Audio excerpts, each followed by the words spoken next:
Hello, everyone. Let's take a look at Bauhaus design. This is from 1919 to 1933, and we're going to be observing it from the fine arts, crafts, and design points of view, where they merge all of this together.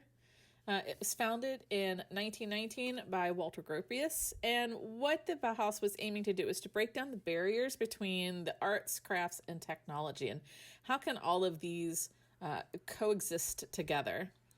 The goal was its simplicity, functionality, and collaboration among artists. Artists as well as architects, designers, and craftsmen. And this interactivity and discussion between all of these is going to be key because the ideas can be exchanged and innovated upon when you're in discussion with those outside of your normal group. So what we were seeing before this is the flourish, the swashes, the filigrees, very organic. And as I mentioned at the end of the last talk, is that typically it's like a pendulum. And when it swings one way, it's going to swing back the other way. And that's exactly what's happening here. So instead of having those flourishes, those swashes and filigrees, we're going to reject that ornamentation and instead focus on clean lines, the geometric shapes, and practicality. And this interdisciplinary curriculum is going to encourage experimentation, innovation in all of those areas because this school is, of course, focusing on architecture, furniture, type, graphic design, textiles, etc. So our key features, it's going to be simple, it's going to be functional, it's going to be based upon the geometric, and it's going to integrate, as we said, art, craft, and technology. And these innovations are going to be key, not just for this period, but for those following this period, because we're going to, even today, continue to build upon these concepts. So, minimalism. We're going to emphasize minimalism in this period as well as simplicity because we want to strip away that ornamentation and decoration that we are just seeing in the Art Nouveau. And instead of that organic, free-flowing style, we're going to have clean lines with geometric shapes. And these geometric shapes, we're going to talk a lot about in this period if you research more into it, the circle, square, triangle theory. And it's just breaking it down to the basic elements. So the theory is, circles, triangles, squares, red, yellow, blue. And there's within this sort of combo the sense of order, balance, and harmony. Grids are going to become super important in this period. Also, again, if we're rejecting the organic, we want to have some sense of structure and page construction for whatever it is that we're working on.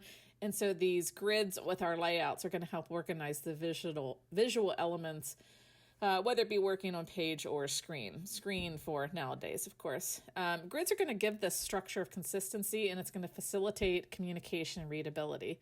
And I know if you've seen the Helvetica movie, Carson talks about, don't mistake legibility for readability, because communication, you can have a little bit of chaos and still be able to read it, but this is the period that's going to say, no, it has to be structured, it has to be simple, it has to be clean and efficient.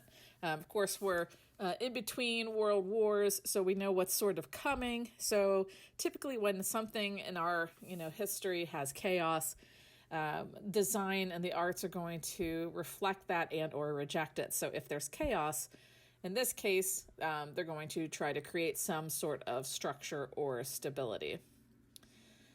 All right, so this one's interesting. So if we think about the word, clean, simple, and efficient, we would probably think about symmetry, but this period actually decided to work more with an asymmetry.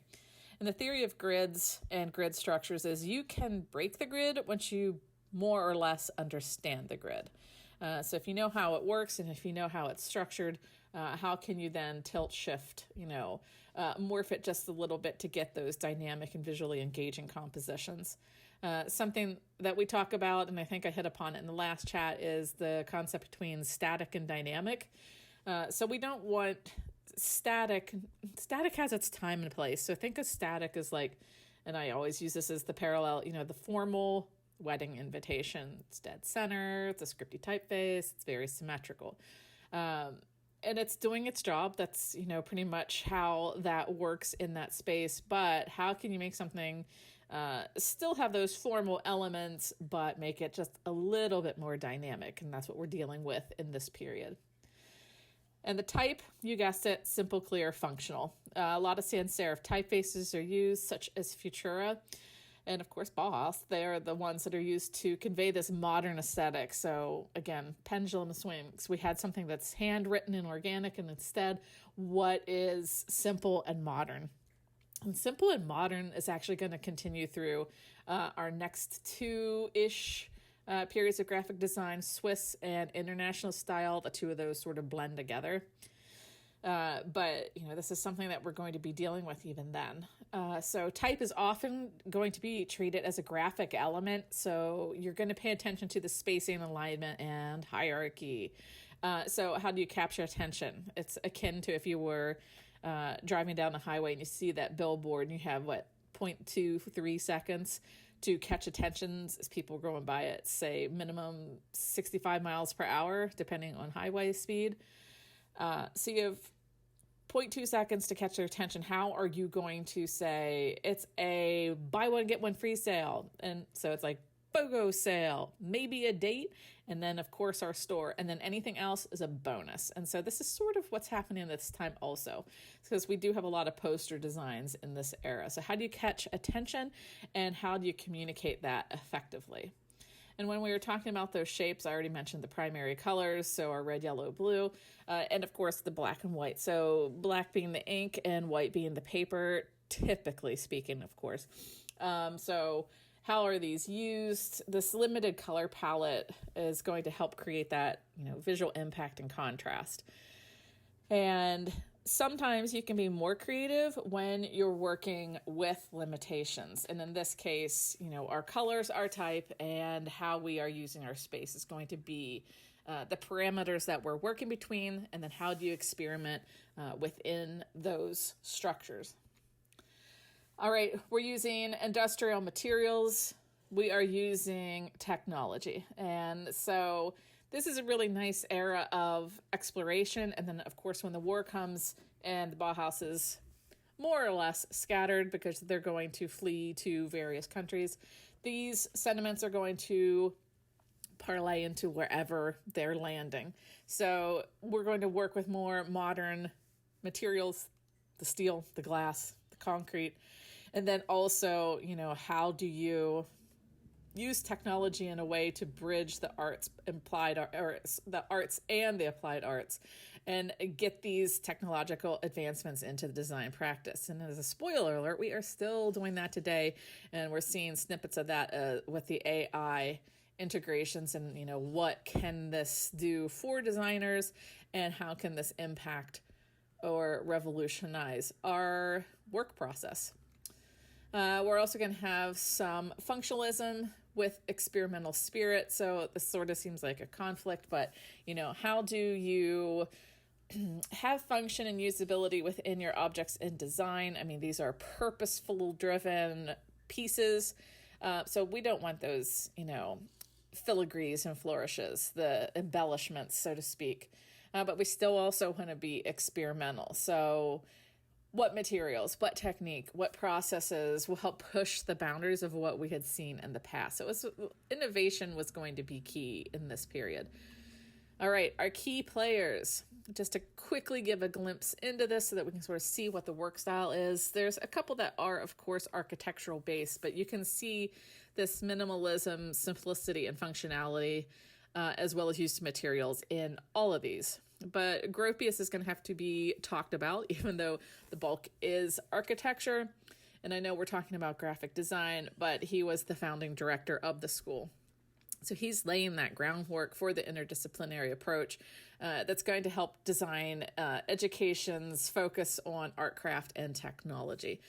So it behooves us to chit-chat quickly about Gropius, because it's those key things that we were just talking about, those key elements that are going to become the driving force of everyone that's brought into and or studies from the Bauhaus. Maholi Nagy, this one's interesting because he's a painter, he's a photographer, he's a designer, but he's really experimental and innovative. So when we were talking about, using those materials and seeing what they can do, this is the one that you would want to look at for this. The photogram on the left is akin to what's currently being explored with cyanotypes. Cyanotypes is more setting a chemical on paper that is sensitive to light, putting objects on it in the sun, letting sun do its thing, and then you can rinse it off and you get this photogram. But back in this era, you were working with the photographic paper in the darkroom, working with multiple exposures and times so that you could get these interesting overlaps and overweavings and get unusual imagery that you haven't seen before with, and I'm going to put this in air quotes, traditional photography. So you can be more experimental and, dare I say, fun with it. Albers. If you are into color theory and you want to understand it to a much more deep level, this is one of the people you would want to start with for this. There's a lot of color theorists out there for design and art, but this is the sort of go-to one for graphic design, as well as what we're seeing in contemporary and modern painting. So like on the image on the left, those olivey green colors are exactly the same, but it's this figure ground relationship. So what is around the, I'll call it positive space, so the negative space being the purple, positive being the green, this interaction is going to make that green look a little bit different according to what's happening on the background behind it. And as we know as designers, whatever colors it is we are using in our project is going to dictate, the emotional and visceral reaction to the piece. And so I usually pick on Olive Garden for this one because Olive Garden, if we're thinking about food and kitchens and cooking, traditionally speaking, as far as theory goes, green and brown really aren't great combos for this. But instead, of course, they're using it, and it does to its own degree work. But if you were to paint your kitchen, say, green and brown, it might not have the most appetizing scent to it. Usually if you look at kitchens, it's like more energetic colors like yellows, reds, etc. But there's these theories behind it, and you can really do really good deep dives into it, and I do recommend checking out this book. One thing we're going to notice is when the artists and designers in this period scatter, some of them come stateside, and we're going to see some of them at the Black Mountain College, and some of them, of course, go to Yale and MIT, RIT, etc. So we're going to see how they take their teachings and then it gets integrated into other curriculums. So that's always really interesting. So with Albers studying color interaction, we go to Annie Albers, his wife, and her work is influential within the areas of weaving, textile design, and printmaking. And you can see those shapes, the simplification. It's minimalistic. And her work was one of the first weaving shown at the MoMA. I think it was a solo show, if I recall. But when they left Germany to flee the Nazi regime, they came here, started to work at the Black Mountain College, and then evolved and grew from there. And with her work, she continued with the art and her educational pursuits, and she became a prominent figure in the American art world. So I do recommend checking her work out, and then as well in tandem seeing how the color theories and harmonies work with what was happening with her husband's studies. Herbert Bayer. So Herbert Bayer was a graphic designer, typographer, and artist. You can check out, of course, with all of these, lots of resources on them. I will try to put some links in the notes so that we have them.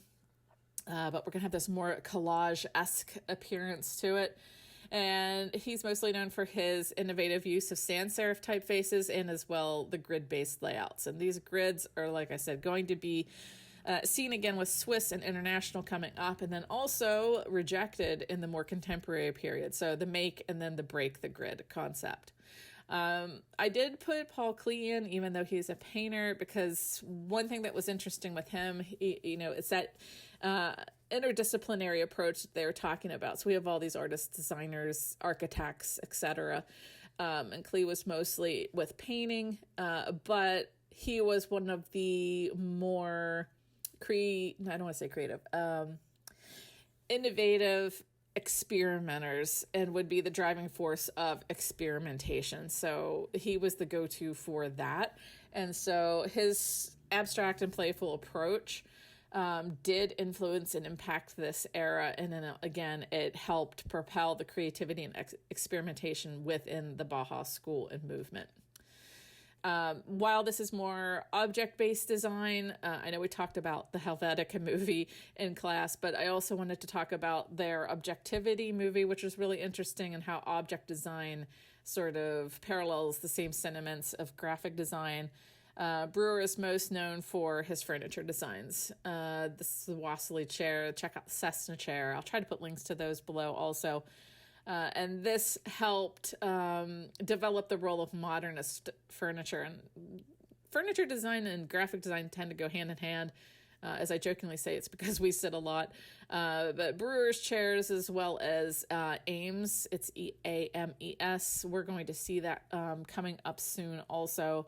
But Eames's chairs, and these are sort of those paragons that one looks at to see what is good design in this area in furniture design. Mies van der Rohe, he joined late, but he became its last director before it closed in 1933. And sort of like how we end, we start, etc. He was more architectural based, but why I also wanted to talk about him is, even though this is when it was closing, the theories set forth during his period there is going to be one of those thoughts that we are still discussing in today's design world, and that his statement of less is more. And so this is going to go far beyond the Bauhaus. It's going to shape the modern architecture, art, and design world, because, we're going to be thinking about that, less is more. This is a pivotal era, of course, in the history of design, and it's going to also leave a mark on art, architecture, education. Even though it was a really quick period for a school to be up and running, their philosophies, aesthetics, and studies are still being talked about today, and still explored and sort of iterated upon. So what they are doing is trying to get us to think about the way design functions in society. What is its role? We emphasized, of course, the simplicity, functionality, the social relevance, but it's going to also challenge the traditional notions of art and craftsmanship. Because let's think about those chairs we just saw. Like, what is the, put in quotes, perfect chair? And then how do you use your materials to get that? And so these thoughts are going to be what help lead us into what we're talking about today in the art and design world. So is less more? This is something that we're going to be exploring from here on out in graphic design. So just sort of think, is less more, or is less more? Like we said with the Helvetica movie, when people watch that movie, I have always noticed there's one of two ways this goes. People embrace Swiss and minimalism, and or they reject Swiss and minimalism, which is what we're going to see coming up, and all of that stemming from what we're studying here with the Bauhaus. So think about this as sort of the discussion we're even having today between minimalism and maximalism. Is less more? More or less? Let's find out.